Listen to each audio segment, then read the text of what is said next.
Now that your husband is gone, maybe it's time you stop pretending this family still needs you, my daughter-in-law said with a smile so polite that anyone else might have mistaken it for kindness. The words settled over the dinner table like a cold winter fog, quiet and heavy. For a moment no one spoke. My son lowered his eyes and focused on his plate. The soft music playing through the kitchen speakers suddenly seemed much louder than before. I sat perfectly still, my hands folded in my lap, staring at the candle flickering in the center of the table. Just 3 weeks earlier, I had stood beside my husband's grave after 42 years of marriage. 3 weeks earlier, neighbors had filled our church with flowers and sympathy cards.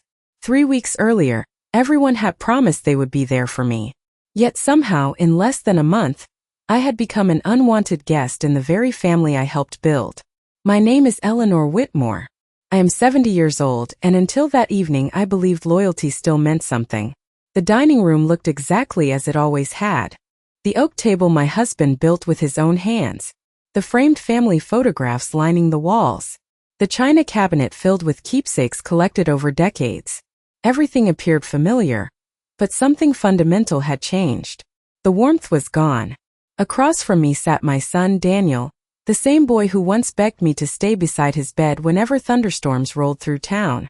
Beside him sat his wife, Vanessa, elegant and perfectly composed, wearing a cream-colored sweater that probably cost more than my monthly grocery bill. She took a sip of iced tea and smiled again. "I'm only being practical," she said. "A large house is difficult for someone your age."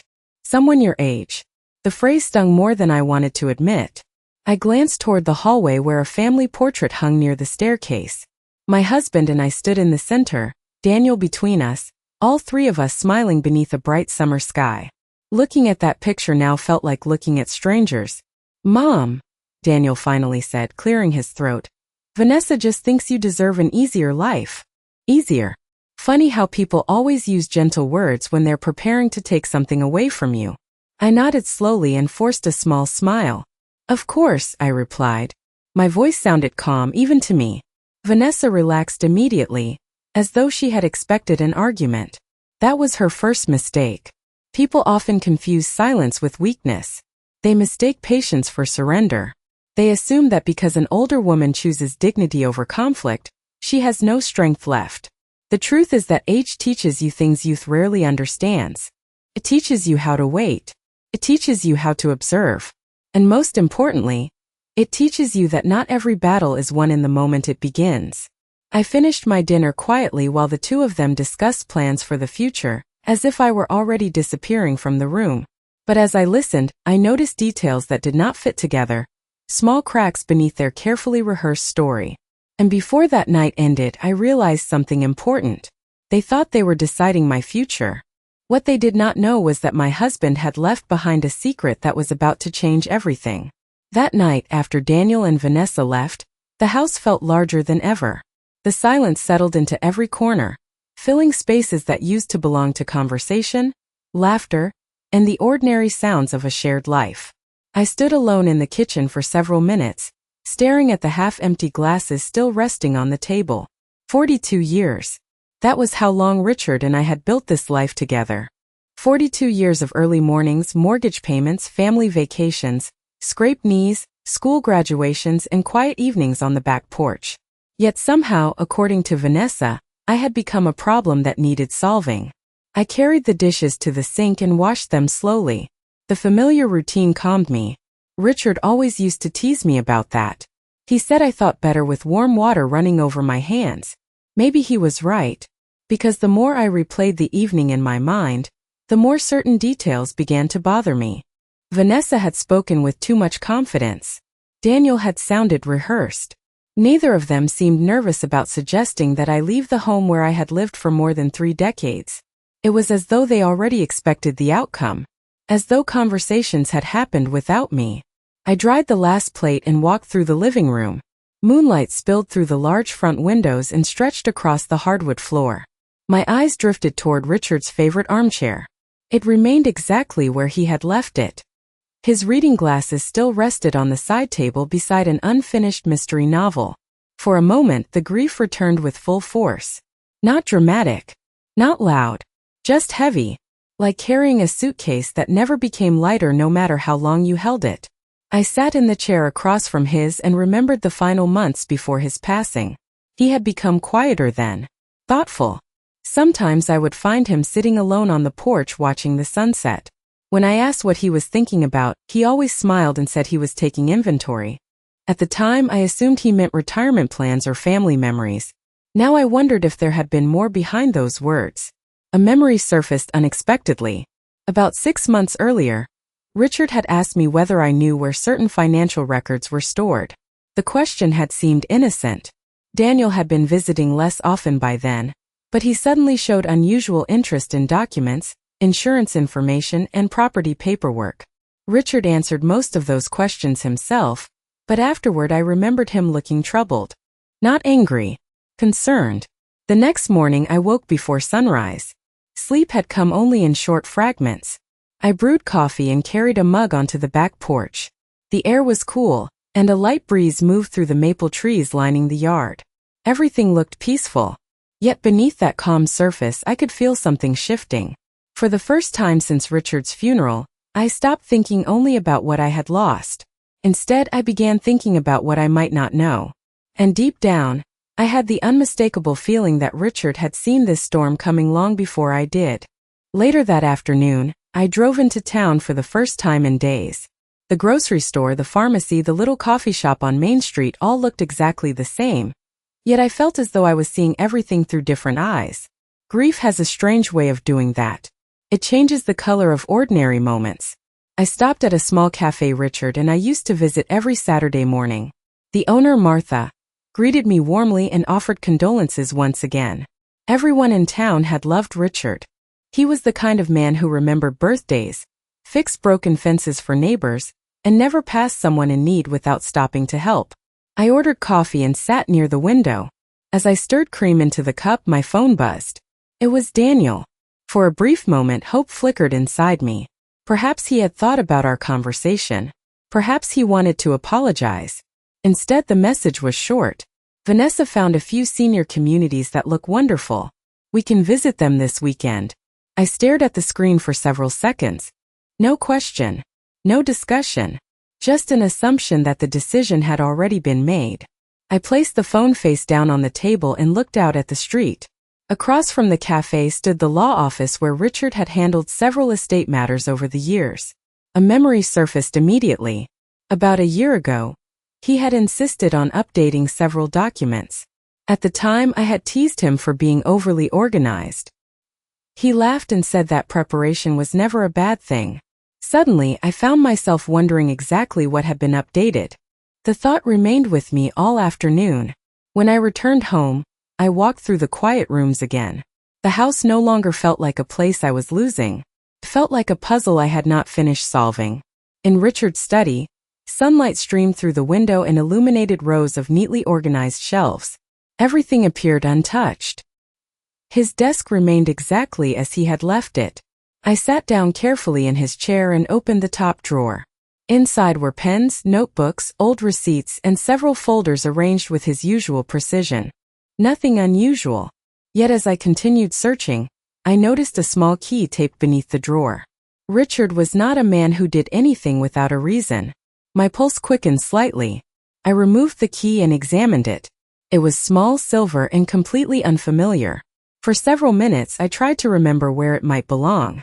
Then I thought about the old filing cabinet in the corner of the room. The bottom drawer had always remained locked. Richard handled certain paperwork himself and never spoke much about it. Slowly, I crossed the room and inserted the key into the lock. It turned immediately. The drawer opened with a soft click. Inside sat several files, a sealed envelope bearing my name in Richard's handwriting, and a folder marked personal and confidential. I stood frozen for a moment. Outside, the afternoon breeze rustled through the maple trees. Inside, my entire future suddenly felt as though it had shifted. Whatever answers Richard had left behind were waiting in front of me, and for the first time since his funeral, I believed the truth might finally be closer than I imagined. My hands trembled slightly as I picked up the envelope with my name written across the front. Richard's handwriting was unmistakable. Strong, careful, and steady, just like the man himself. For several seconds I simply stared at it, Seeing his handwriting again felt strangely emotional, as though a small part of him had suddenly returned to the room. Finally, I broke the seal and unfolded the letter inside. The first line alone brought tears to my eyes. My dearest Eleanor, if you are reading this, it means circumstances unfolded exactly as I feared they might. I lowered the page and closed my eyes briefly. Richard had known something. Maybe not every detail, but enough to prepare for it. I continued reading. The letter was not dramatic. Sounded exactly like him. Calm, practical, thoughtful. He explained that over the previous 2 years, he had noticed changes within the family. Conversations that stopped when he entered a room. Questions about assets that seemed unusually persistent. Suggestions about future living arrangements that appeared long before either of us had health concerns. Richard admitted he had hoped he was imagining things. He wanted to believe that everyone around us was motivated by love. But he had spent his entire career solving complex business problems, and he trusted patterns more than promises. The more I read, the more memories resurfaced. Vanessa asking whether maintaining such a large property would become difficult for us. Daniel casually bringing up retirement communities during holiday dinners. Small comments that seemed harmless at the time. Together, they formed a picture I could no longer ignore. Richard's letter instructed me to review the confidential folder before speaking to anyone. I set the pages aside and opened it carefully. Inside were financial statements, property records, legal documents, and detailed notes. Richard had organized everything with extraordinary care. One document immediately caught my attention. It showed that the house had been placed into a protected family trust nearly 18 months earlier. I read the paperwork twice to make certain I understood correctly. The property could not be transferred, sold, or reassigned without specific legal conditions being met. Conditions that neither Daniel nor Vanessa could satisfy on their own. A slow realization settled over me. If they believed they could pressure me into leaving and eventually claim the house, they were operating under a completely false assumption. I continued reviewing the folder. There were additional protections covering savings accounts, investment assets, and several pieces of property that I had almost forgotten we owned. Richard had quietly secured everything. Not because he distrusted me, because he wanted to protect me. The thought nearly broke my heart. Even near the end of his life, he had still been looking after me. Evening shadows gradually stretched across the study floor as the sun began to set. Hours passed without me noticing. By the time I finished reading, my grief had changed shape. The sadness remained, but something else now stood beside it. Clarity. For weeks I had felt lost, vulnerable, and alone. Now I understood that Richard had left me more than memories. He had left me a roadmap. And for the first time since that uncomfortable dinner, I no longer felt like someone waiting for others to decide her future. I felt like someone holding information they never expected me to find. The following morning, I woke with a sense of purpose that had been missing for weeks. The grief was still there. It greeted me the moment I opened my eyes, just as it had every day since Richard passed away. But now it no longer felt like the only thing occupying my life. I dressed, made coffee, and sat at the kitchen table with the confidential folder beside me. Sunlight streamed through the window, illuminating the pages Richard had carefully prepared. As I reviewed them again, one name appeared repeatedly throughout the documents. Martin Caldwell. Richard's attorney. We had known Martin for nearly 20 years. He was meticulous, discreet, and one of the few people Richard trusted completely. By mid-morning, I found myself dialing his number. When his receptionist answered, I introduced myself. Before I could finish explaining, she immediately transferred the call. "Mrs. Whitmore," Martin said warmly, "I have been expecting to hear from you eventually." The statement caught my attention. Expecting. Not hoping. Not wondering. Expecting. We arranged a meeting for that afternoon. When I arrived at his office, Martin greeted me personally and escorted me into a private conference room. After offering condolences once again, he listened carefully while I explained everything that had happened since the funeral. The dinner conversation. The suggestions about moving. The pressure that seemed to be building around me. Martin nodded occasionally but never appeared surprised. When I finished speaking, he folded his hands and looked directly at me. "Richard was concerned this situation might develop," he said calmly. Hearing someone else confirm my suspicions made my stomach tighten. Martin opened a file drawer and retrieved several documents. One by one he walked me through them. Every asset Richard wanted protected had been secured legally. The trust was valid. The restrictions were enforceable. The safeguards were extensive. Then Martin shared something I had not known. Nearly a year earlier, Richard had requested a series of meetings specifically focused on ensuring I would remain financially independent regardless of outside pressure. Martin explained that Richard had become increasingly uncomfortable with certain conversations involving family finances. Nothing illegal. Nothing dramatic. Just patterns that troubled him enough to take precautions. I sat quietly as the pieces continued falling into place. Richard had seen what I refused to see. Love had made me overlook warning signs. He had noticed them. Martin slid a sealed packet across the table. Your husband instructed me to give you this only if circumstances required it. I stared at the packet for several seconds. What is it? I asked. Martin offered a small smile. Insurance, he replied. Not financial insurance. The truth. I left his office carrying more answers than questions for the first time in weeks. Yet as I drove home, I realized the most important change had happened inside me. Daniel and Vanessa believed they were guiding events. They believed I was grieving, vulnerable, and unaware. They believed I would eventually agree to whatever future they designed. But now I possessed information they did not know existed. More importantly, I understood that Richard had trusted me to use it wisely. And for the first time since losing him, I felt something that had been absent for far too long. Confidence. For the next several days, I did exactly what Daniel and Vanessa expected me to do.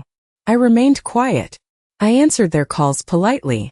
I listened carefully whenever they mentioned my future. Most importantly, I allowed them to believe that I was overwhelmed and uncertain. It was remarkable how much people revealed when they thought you were no longer paying attention. Vanessa called nearly every afternoon. Her tone was always cheerful, but beneath the friendliness was a persistent urgency.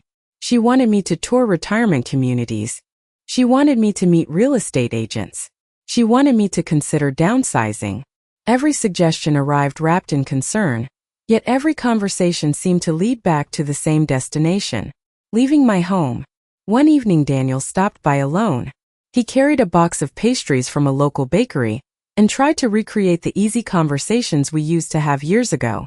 For a few moments, I almost allowed myself to believe that my son was simply grieving and confused. Then he casually mentioned that maintaining the property would eventually become a burden. The exact phrase Vanessa had used earlier that week. The same phrase Richard had referenced in his letter. Hearing those familiar words felt like watching actors repeat lines from a script. I smiled and changed the subject. Daniel appeared relieved. As he spoke, I found myself studying him. This was the boy I had raised. The child whose science projects I helped build on the kitchen table. The teenager I drove to baseball practice every Saturday morning.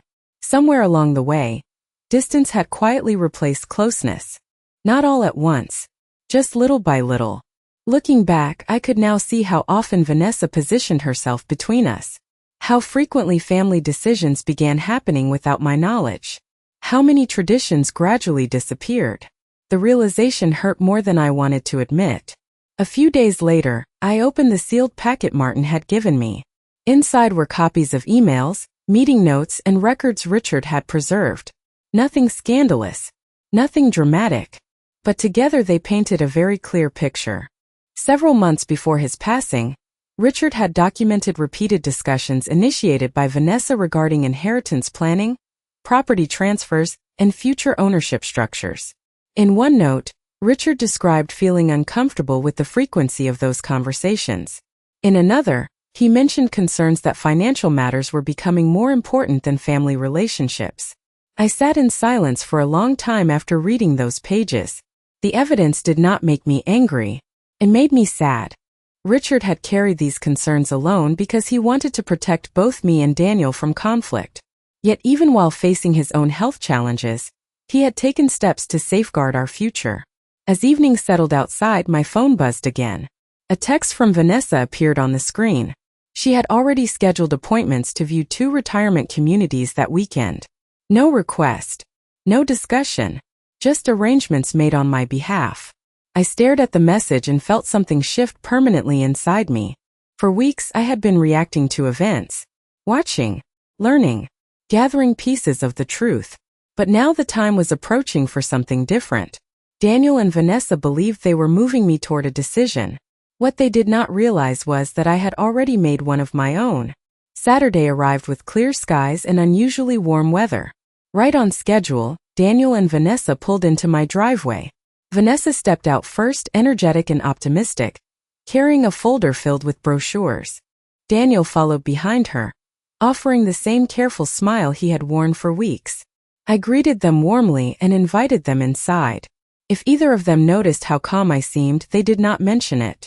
During the drive to the first retirement community, Vanessa spoke almost non-stop. She described amenities, social activities, walking trails, and dining options. Every feature was presented as though the decision had already been made. I listened politely from the back seat. Occasionally, Daniel added a comment about convenience or safety. The entire conversation felt strangely rehearsed. When we arrived, the property was beautiful. Perfectly maintained gardens lined the entrance. Residents sat on shaded benches enjoying the afternoon sun. Staff members greeted visitors with professional friendliness. Under different circumstances, I might have appreciated the tour. Instead, I found myself paying closer attention to Daniel and Vanessa than to anything around me. Every time a representative mentioned selling a previous home, Vanessa seemed particularly interested. Every time future housing arrangements came up, Daniel grew noticeably attentive. Small details, small reactions. Yet once you recognize a pattern, it becomes difficult to ignore. After the tour ended, we stopped at a nearby restaurant for lunch. While waiting for our meals, Vanessa leaned forward and placed her hand gently on the table. "This really feels like the right next step," she said. "You deserve a simpler life." Her voice was smooth and reassuring. Across from her, Daniel nodded. "We only want what is best for you, Mom." For a moment, no one spoke. Sunlight streamed through the restaurant window, casting long reflections across the polished tabletop. I looked at my son carefully. Then I smiled. "I appreciate your concern," I said. The relief on both their faces was immediate. Vanessa exchanged a quick glance with Daniel. They thought progress had been made. They thought I was finally accepting their plan. The rest of the afternoon passed pleasantly enough.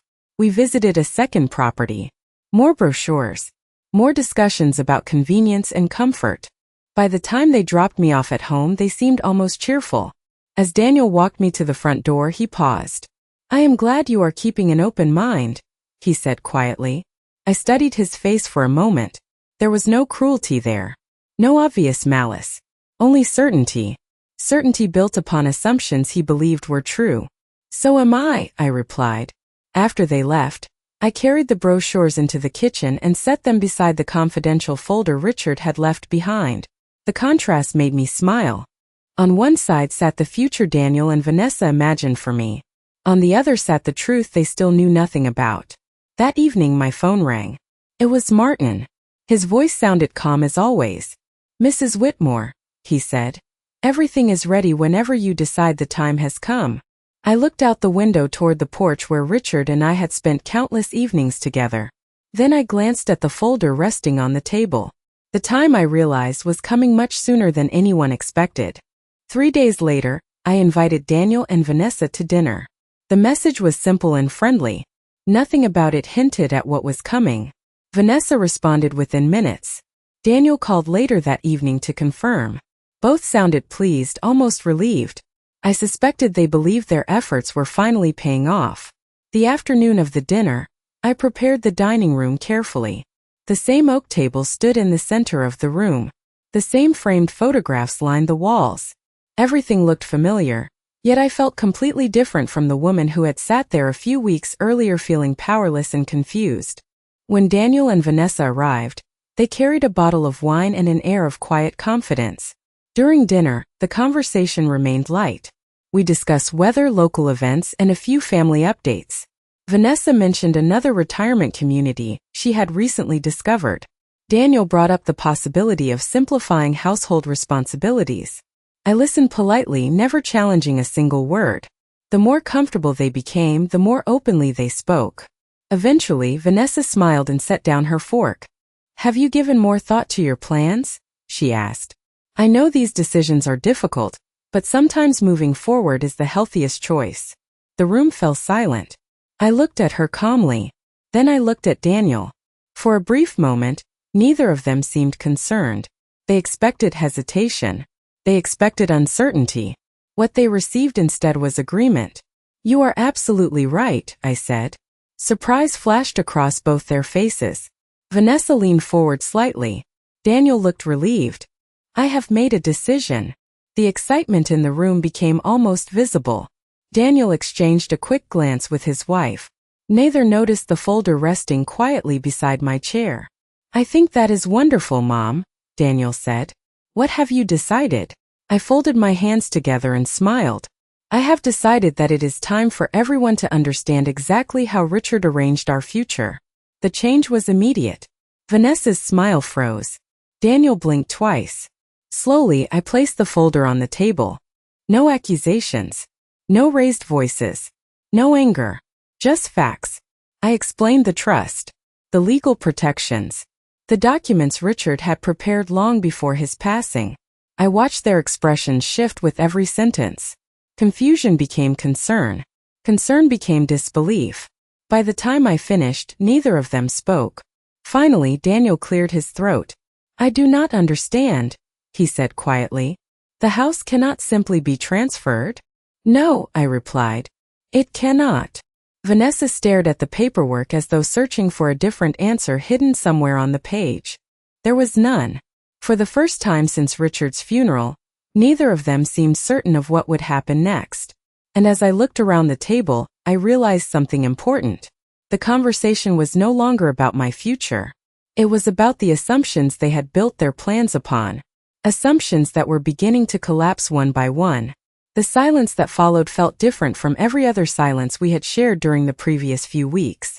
Before, it had been filled with assumptions. Now it was filled with reality. Daniel stared at the documents spread across the table.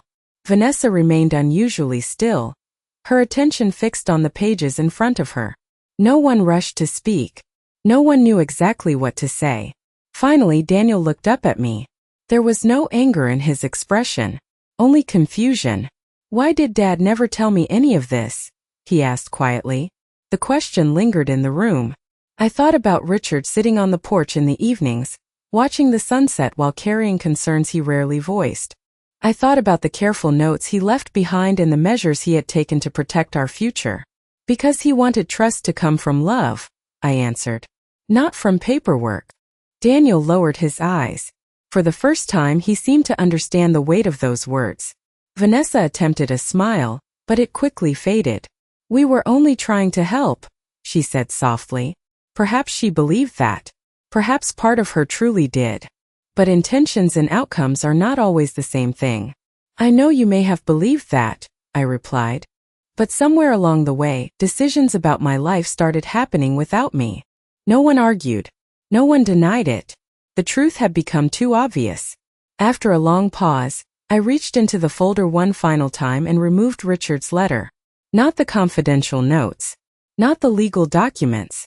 Just the letter he wrote for me. I handed it to Daniel. "Your father loved you very much," I said. "Read this when you are ready." Daniel accepted it carefully, as though it were something fragile. Maybe it was. Some things become more valuable after people are gone. The evening ended quietly. There were no dramatic confrontations. No raised voices. No sudden transformations. Real life rarely works that way. Daniel and Vanessa eventually stood to leave. At the door, Daniel hesitated.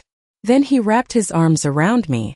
It was the first genuine hug we had shared in a very long time. "I am sorry, Mom," he whispered. The words were simple, imperfect, but sincere. After they left, I sat alone on the back porch and watched the last light disappear beyond the trees. The house was still mine. The future was still mine. More importantly, my sense of self was still mine. For weeks, I believed I had lost everything when Richard died. I thought grief was the end of the story. I was wrong. Grief had simply been the beginning of a different chapter. One where I learned that dignity does not come from property, money, or legal protections. It comes from knowing your worth when other people forget it. A cool breeze moved through the yard, and for the first time in many weeks, I smiled without forcing it. Richard had protected more than our assets. He had protected the truth. And in the end, the truth accomplished something far more valuable than winning an argument. It reminded an entire family what mattered most.